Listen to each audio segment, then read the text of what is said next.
What's going on, guys? Here at the shop. Just figured I'd give you a little update on both the chevelles. The gray one, as you can see, the fenders are on it, and the color match is just perfect, as you can see.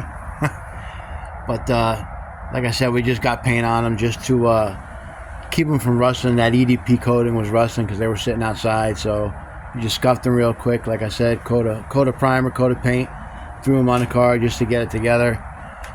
We finished the brakes on it yesterday. Had one bad wheel cylinder we changed out, so now it's got the brake booster on it and the master. He's got the thing for the line lock there if he wants it. It was on the car, so he just reused it. Did the brake lines in the back and everything, so it's all good. Brakes are bled. All the relays are mounted. 2 for the fans, 1 for each fan. 1 for the fuel pump. He's got 1 breaker there. He's waiting for 2 more. 1 for each fan and 1 for the fuel pump. I put the fans in, radiators in. Put a few power distribution blocks and ground block there, so you can run everything right there. Not everything going to the battery. It looks a little bit cleaner. He mounted the seats. I don't know what they came out of, but he mounted the seats in the car. He's got the shifter mounted. Found that cheetah shifter for $100 online, so I grabbed that. This car's got a turbo 400 in it, so that shifter will work perfect. Got his tack mounted, gauges mounted in the dash. So yeah, this car is really coming along. Basically, the only thing left on this car is it needs the right springs in the front. It's got lowering springs in it, and it sits too low. And if you look at it, I don't know if you'll be able to see it through here. No. But the ball joint angle is real severe. Like the arms aren't straight, the control arms aren't straight, and the spindles are straight. So the ball joint angle is real severe. It's like on a 45 degree or 60 degree angle. It's real. It's like almost binding up. So he's either gonna have to put regular springs in it and get lowering spindles, or get another set of control arms for the car. He's got the fuel tank in it. I think he's got to put the piece on the transmission for the shifter and just do that and tie up the e-brake cables on the rear end. And he got the headlights in it yet? No, he's got the trim rings on and everything though, so tranny cooler mounted. So yeah, not too long, he'll be done. Got some aftermarket smoked front corner lights because it needs them. It doesn't have them at the bottom of the fenders there, so yeah, another weekend and this thing will be up and running and driving. Hopefully, if he comes here and works on it, we'll help him, and we'll be doing burnouts on this thing, is what I'm hoping. It should be a runner 6.0 with a cam, even though it's carb. Should run pretty good. All right, as far as the gold chevelle, Tommy got most of the AC ductwork done on the car. Let me open the door. So we got the vintage air. Got most of the ductwork run. The only one we can't run is the one that goes over to the driver's side, because it goes on top of the dash, and you can see we got the speedometer out because I tested all the lights and electrical on the car and everything works. The only thing that doesn't work is the light in the speedometer, and it is LED and there's no bulb. It's like a little chip, so you can't replace it. So $477 later, new GPS speedometer for the car, because the lights got to work. And we have to order the harness for the transmission from Bowler for the backup lights and the reverse lockout and that stuff.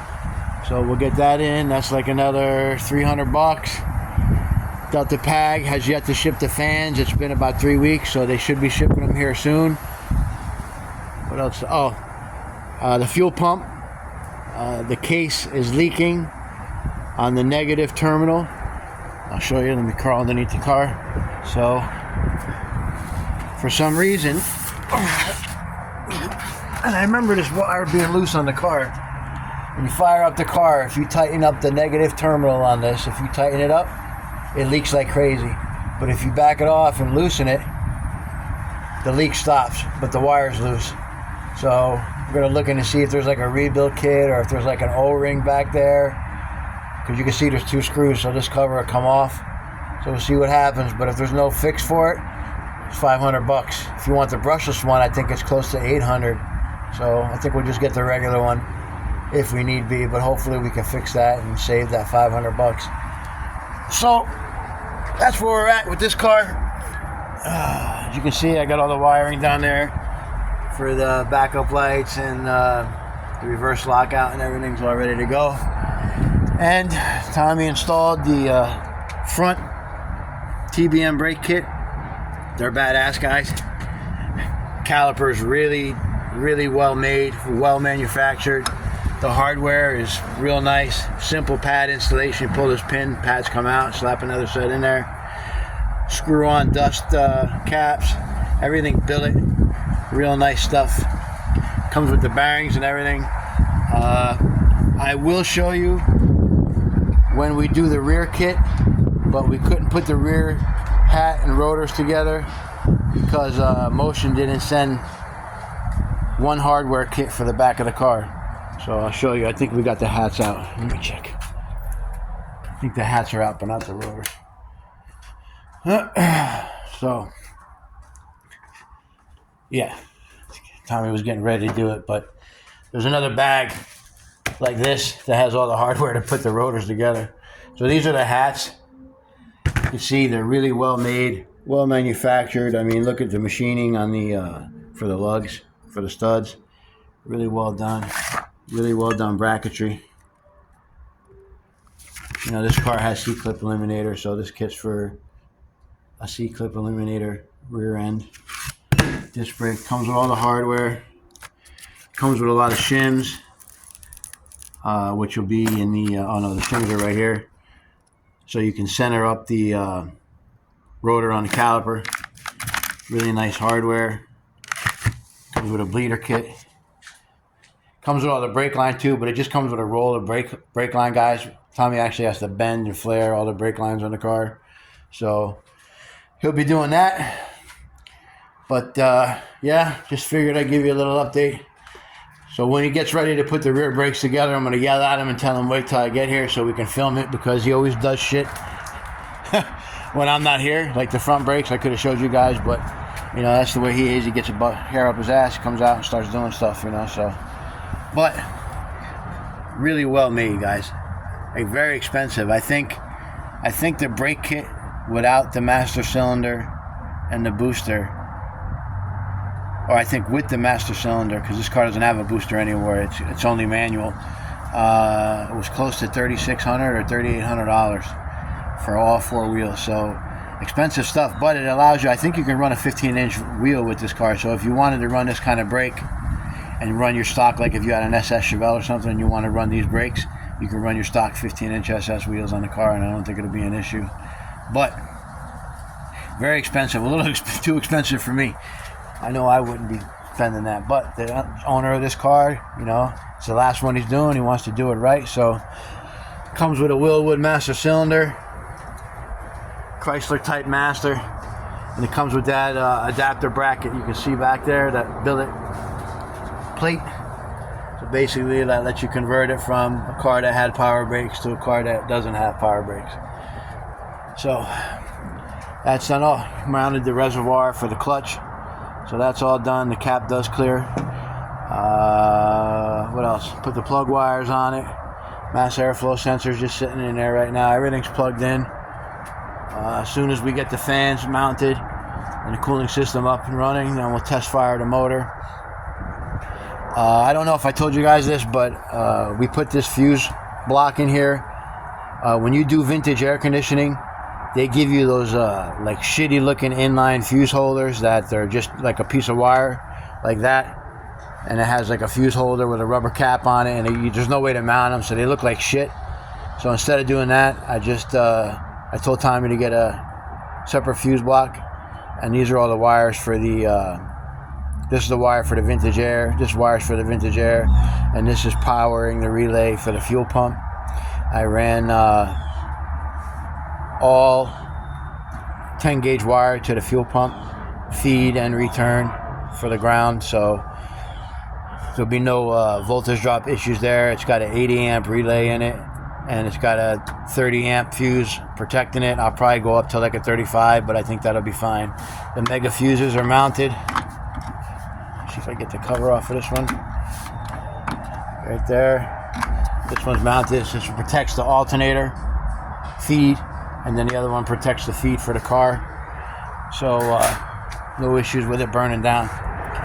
So yeah, guys, this car is coming close too. I mean, after we get the brakes done and the brakes on the car, I mean, basically after that, it's the cooling fans whenever Delta Pack sends them. I already got the trigger wire run for those. It's right. I think it's this orange wire right here, right?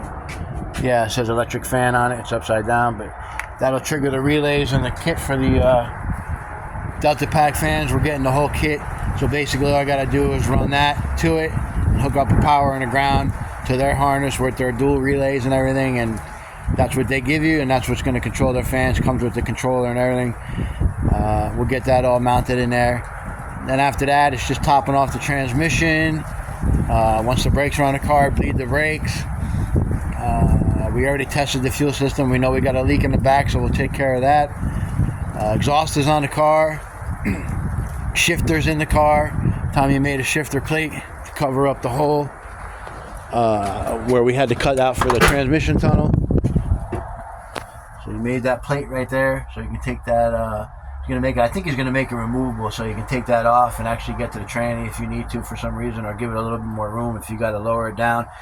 To get the motor and tranny and the A body with that 6-speed, it's real tight, guys. It's hard. It's almost impossible to get the tranny cross member in the car with the transmission in the car. It's weird, but it's hard to explain. But there's barely enough room to get that cross member in there. So we got that done. So yeah, this car's not too far off. All the lights work on the car. Wiper motor works. The only thing, the wiper motor doesn't shut off, so I'm going to get a new wiper motor. I think the board in it is bad, so we're going to get a new wiper motor and a new wiper switch just to cover all the bases on the car. Go around, grease all the Zerk fittings on the control arms and on the sway bars and everything. And then, like I said, once the brakes are bled and the cooling fans are in the car, it's pretty much done. We'll be able to take it for a test drive. We've got to get lug nuts for the wheels and stuff. I don't know if he's sticking with the wheels that are on the car or he's going to put another set on. But so yeah, they're both coming to an end, guys. I'm really excited to see the gold car. Me and Tommy got a lot of time and effort into this car. I mean, like I said, I got 50, 60 hours just wiring this fucking thing. So, and I probably got another 30 hours wiring this car. So, but everything works on this car so far that we've plugged in. I mean, as soon as he plugs in the lights and everything, we'll test all that stuff out, the turn signals and everything. But brake lights work, ignition system works, all the gauges work. Like I said, the fans aren't hooked up all the way yet, but once they get done, we'll test those. And we should be driving this thing here soon too. So that's about it for today, guys. Just wanted to show you those badass TBM brakes on the car. Real nice. Oh, and the calipers are fully rebuildable, so if something leaks or something goes bad, you can pull these apart, rebuild them 110%. They sell everything to rebuild them, so you don't just have to buy another caliper. You know, the downfall is you do have to use TBM shit, so, you know, once you get them on the car, you probably want to, you know, order another set of brake pads and have them on the shelf just in case you have an issue with the brakes or, you know, just from driving the car. I would probably do that and have them on the shelf. I think we're going to run stainless brake lines from the caliper to the hard lines that Tommy bends. I think it comes in a kit as well. And yeah, guys, that's it.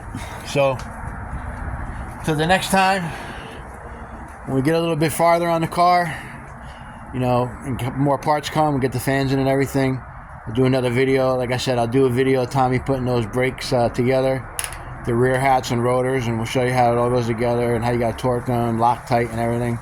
And show him putting them on the car. But I just wanted to give you a glimpse of the front ones because they are badass, and just give you guys a little bit of update of what's going on with both cars. So take it easy, enjoy the rest of your day, and we'll talk to you later.